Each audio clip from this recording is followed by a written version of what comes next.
काले कानून वापस लो,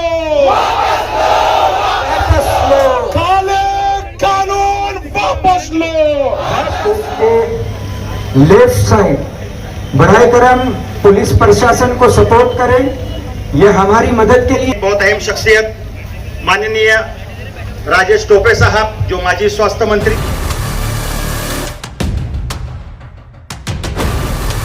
जो टीवी पर नहीं दिखाया जाता वो दिखाते हैं हम, देश से लेकर शहर तक, हर पल की खबर।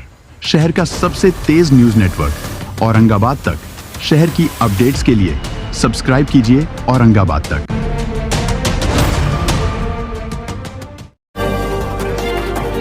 पर्सनल बोर्ड के तमाम जिम्मेदारान, शहर की सियासी, समाजी, मिली, मजहबी तमाम शख्सियात, और मेरे सामने बारिश के मौसम में ये मजमा इस बात की दलील है, इस बात की गवाही। जोर से बोलो, बहरों का इलाका है, जरा जोर से बोलो। एक आवाज आगे से लेके पीछे तक, दोनों हाथ उठाकर इनकलाब का नारा औरंगाबाद से गूंजेगा और दिल्ली तक जाएगा। इनकलाबो इनकलाबो इनकलाब, इनकलाबो इनकलाबो इनकलाबो इनकलाब। काले कानून वापस लो, काले कानून वापस लो। अजीजान मिल्लत इस्लामिया 1954 को दिया था, जब शिरूर मठ केस में हिंदू रिलीजन के ऊपर एक जो है तो कमीशन बिठाया गया था, और उनके प्रॉपर्टी राइट के धार्मिक संस्थाओं में सरकार का हस्तक्षेप नहीं होना चाहिए। और उसी सुप्रीम कोर्ट के 1954 के फैसले के आधार पर हम ये मांग करते हैं कि मुस्लिम पसना जो ये मिलाऊं और आपके साथ कंधे से कंधा लगाकर खड़े रहूं। मैं ज्यादा वक्त नहीं लूंगा, मैं मुस्लिम पसना के जिम्मेदारान से सिर्फ इतना। ये सब पीछे जो कुर्सियां खाली हैं वो मर्दों के लिए ही हैं। अभी भी ऐसी गलतफहमी हो रही है कि शायद खवातीन के लिए, खवातीन सिर्फ सामने रहेगी। तो पीछे जो कुर्सियां खाली है पूरे मजमे वक्फ ऍक्ट 2025च्या विरोधात इथं आपल्याला अनेक संघटनांचा पाठिंबा आहे। ही फार सभी को मेरा सलाम। आज हम सभी लोग यहाँ पर एक बहुत बड़े अहम मुद्दे को लेके यहाँ पर नहीं है, क्योंकि उनके मेंबर वहां पर नहीं है। क्यों नहीं है? गुलाम है। गुलाम होने का कारण क्या है? ब्राह्मणों ने इस देश में ईवीएम के आधार पर ईवीएम लागू करते हुए हमारे सभी के वोटों के अधिकार। स्टेज के लेफ्ट साइड बराए करम पुलिस प्रशासन को सपोर्ट करें, ये हमारी मदद के लिए। बहुत अहम शख्सियत माननीय राजेश टोपे साहब, जो माजी स्वास्थ्य मंत्री रहे हैं, और आप जानते हैं कोविड के अंदर उनका एक बड़ा काम रहा है। मैं उनसे दरखास्त करता हूं कि वो आएं और इस अवसर पर हमारे लिए मार्गदर्शन करें।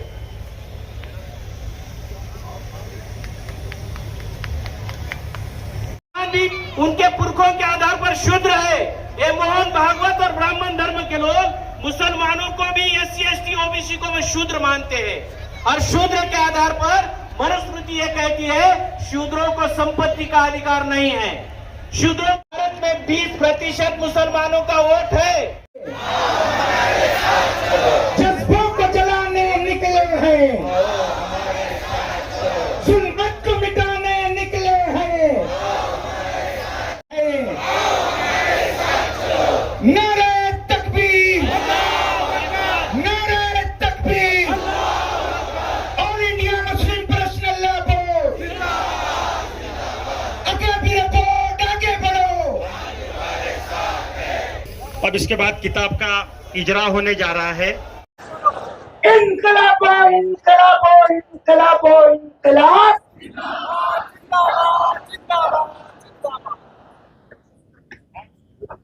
मुस्लिम पर्सनल बोर्ड के इस्तेमाल के लिए बनाया गया।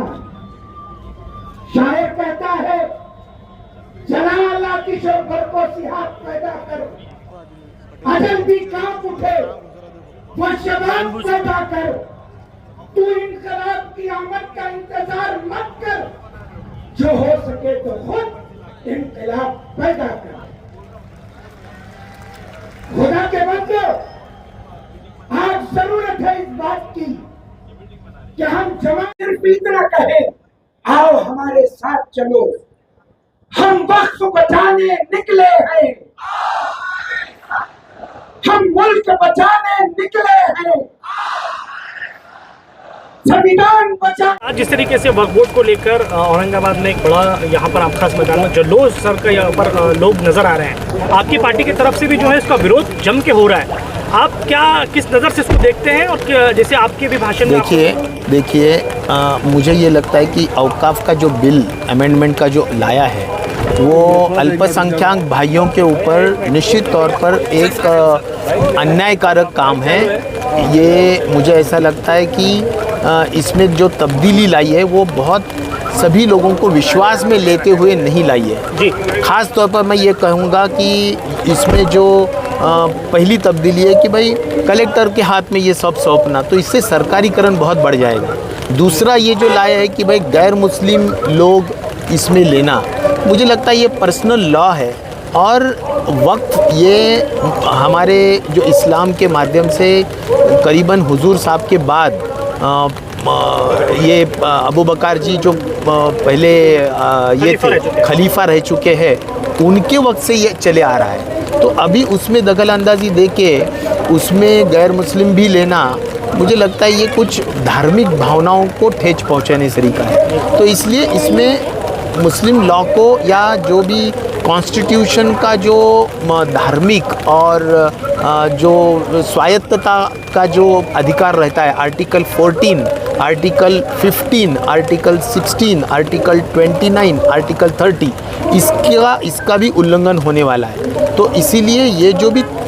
तब्दीलियाँ की गई है इस पे सभी लोगों को फिर एक बार विश्वास में लेना चाहिए। ख़ास तौर पर उलमाओं को विश्वास में लेना चाहिए, ख़ास तौर पर मुस्लिम समाज के नेताओं को विश्वास में लेना चाहिए और सभी मुझे लगता है कि विधि तज्ञ जो होते हैं उन्हीं को भी विश्वास में लेके ये एक राइट सभी को जस्टिस देने वाला, धर्म सर्वधर्म समभाव रखने वाला, सेक्युलरिज्म बढ़ाने वाला ऐसा कुछ बिल इसमें लाने की ज़रूरत है। और इसलिए जो भी तब्दीलियाँ लाई है वो अगर नाइंसाफ़ी वाली लगती है तो उसमें फिर एक बार दुरुस्त करने की मैं मांग करता हूँ। अगर कोई धरना आंदोलन करता है तो क्या राष्ट्रवादी का समर्थन ऐसे ही रहेगा जैसे आज है? निश्चित तौर पर अभी जो हम तो सभी लोगों को सेक्युलर विचारधारा मानने वाले लोग हैं, इसलिए जहाँ पर अन्याय हो रहा है वहाँ पर हम ज़रूर बात कर रहे हैं। शुक्रिया। देखिए, इसके पहले भी इन्होंने किसानों के खिलाफ काले कानून लाए थे और जब किसानों का आंदोलन दिल्ली में बहुत दिन चला, करीब 11-12 महीने, उसके बाद उन्होंने वो काले कानून वापस लेने का काम उनको करना पड़ा। इसी तरह से हम लोगों को ये मूवमेंट बना करके पूरे हिंदुस्तान के अंदर हमको ये प्रेशर बनाना पड़ेगा और उनको ये कानून पीछे लेने की बात अपने सबको करना पड़ेगी। अभी तो सुप्रीम कोर्ट के अंदर भी उन्होंने स्टे दे दिया शुरू में कि ये गलत है, आप ऐसा मत करो, और ये कानून कोर्ट में भी जाने का आपको अधिकार नहीं, वो कलेक्टर तय करेगा किसकी जमीन है। ये सब बातें गलत है। इसलिए हम लोगों ने संसद के अंदर भी बहुत बड़ी लड़ाई लड़े, लेकिन वो उनके खासदार ज्यादा होने के तौर पे उन्होंने वो रात में गड़बड़ में तो पास कर लिया, लेकिन आगे चल के कांग्रेस सबसे पहले कांग्रेस पार्टी सुप्रीम कोर्ट में गई, सारे लोग भी गए और भी कुछ लोग गए, लेकिन वहां भी हम लोग लड़ेंगे और इनको ये पक्का करेंगे कि नहीं आप ये वापस लो। सर, एक आखिरी सवाल, आप पुराने नेता हैं, आपको लगता है सरकार जिस तरीके के बिल लेकर आ रही है, सरकार इस 5 साल में कहीं ना कहीं अपना जमाव रखेगी या सरकार चेंज होने के चांस आपको नजर आ रहे हैं? देखिए, सरकार चेंज होना वो लोगों के हाथ में है, इनके हाथ में कुछ नहीं है। चुन के देने की बात वोटर की है, सारे हिंदुस्तान के जो मतदाता है उनकी है, इसलिए वो आगे क्या करने वाले वो बात अलग है। लेकिन इनकी जो मंशा है, इनका जो काम करने का तौर तरीके है, ये 100% उनके अंदर दिमाग में नीयत में खोट है और वो नीयत में खोट होने की वजह से आज नहीं तो कल सारे समाज इनके खिलाफ जाने वाले, ये बात पक्की है और ये तय है। Thank you. बातें हैं उसके लिए हम इस बात के ऊपर ये निषेध करते हैं क्योंकि जो कुछ भी ये हो रहा है तो हर एक के जीवन में हो सकता है, क्योंकि हम देखते हैं कि हिंदू मुस्लिम सिख ईसाई कोई भी हो, हम सब भाई बन के रहते हैं। और दूसरी बात हम देखते हैं कि भारत नाम जो है बहुत से देशों में है, और लोग जो देखते हैं भारत ये खाली नाम देखते हैं, मगर भारत के अंदर ये प्यार है क्या वो जरूरी है, और वो प्यार के द्वारा ही हम सब बातों को जीतना चाहते हैं और सब बातों को जीतकर सबके दिल में रहना चाहते हैं। क्योंकि भारत का नाम हो या विशेष रीति से इस बातों के द्वारा हम सबको यही बताना चाहते हैं कि हम सब एक साथ हैं, एक साथ रहेंगे और एक साथ रहकर जो कुछ भी है लड़ाई आगे लेके जाएंगे।